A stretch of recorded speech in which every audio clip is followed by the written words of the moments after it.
सलाम, नमस्ते, सत श्री अकाल है। अगर ज़मीन पर खुदा बनना है तो क्या करना चाहिए? ये सवाल फ़िरौन ने हामान से किया।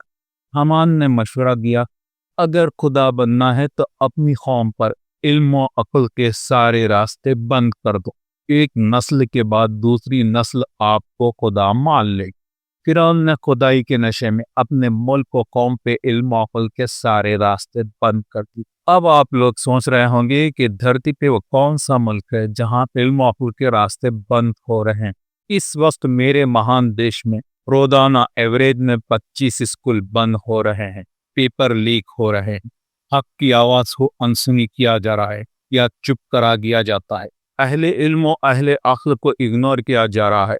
पता नहीं इंडिया की कौन सी पार्टी है जो फ़िरौन के इस फॉर्मूले को पढ़ ली और भांप ली और तय कर ली कि हमें यही रास्ता अपनाना है। पुरानी वाक़यात हो या पुराने किस्से कहानियाँ दरअसल होते हैं इंसानों की सबक और इबरत के लिए, मगर फ़िरौनी जहन के लोग ऐसे वाक़े से यही सबक लेते हैं कि किस तरह फ़िरौन खुद को खुदा बनाने में कामयाब हुआ, जबकि उसकी इबरतनाक मौत का वाक़या कुरान मजीद में महफूज है।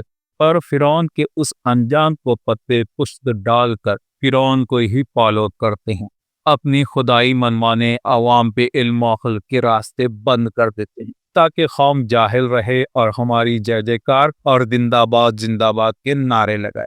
अब ये लोग अपने गुरु फ़िरौन के रास्ते पे चलते हुए अपने मिशन को पूरा करने मुल्क के वो अफराद, चाहे वो स्टूडेंट्स हो या इंटेलेक्चुअल हो, सबकी रेल बना के ये बताना चाह रहे हैं कि पढ़ाई लिखाई अक्ल हुनर से कुछ नहीं होने वाला।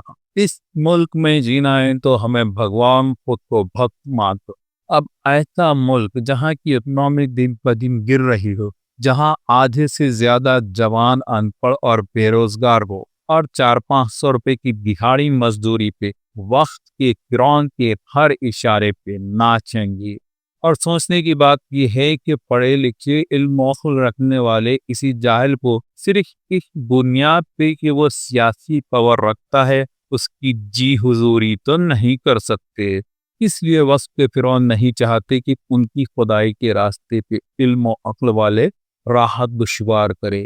इसलिए एजुकेशन और क्रिएटिविटीज को इतना हल्का कर दो कि लोग इल्म और हुनर से दूर सिर्फ पॉलिटिक्स से ही, वो भी सिर्फ इनकी पार्टी से जुड़े रहें।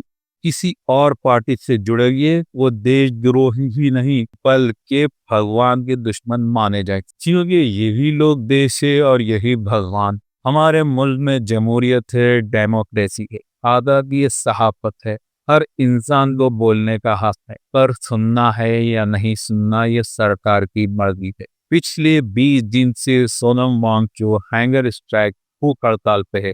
सारा भारत जानता है इस बात को, पर सरकार उस बंदे को इस तरह इग्नोर किए हुए है जैसे कि वो इंसान नहीं बल्कि घर का कोई फर्नीचर है जो किसी कोने में पड़ा है। अब अगर किसी को फ़िरौन पैसा था, उसकी हुकूमत कैसी थी, वो किस तरह खुद को खुदा बनाने में कामयाब हुआ था, ऐसे हुक्मरानों को देख लो और समझ लो। फिल वक्त इनकी खुदाई चल रही है, बस इनके डूबने का इंतजार करो, इंशाल्लाह बहुत जल्द वो दिन देखेंगे। अब इजाजत दे अपने दोस्त सलमान हैदर को। वस्सलाम।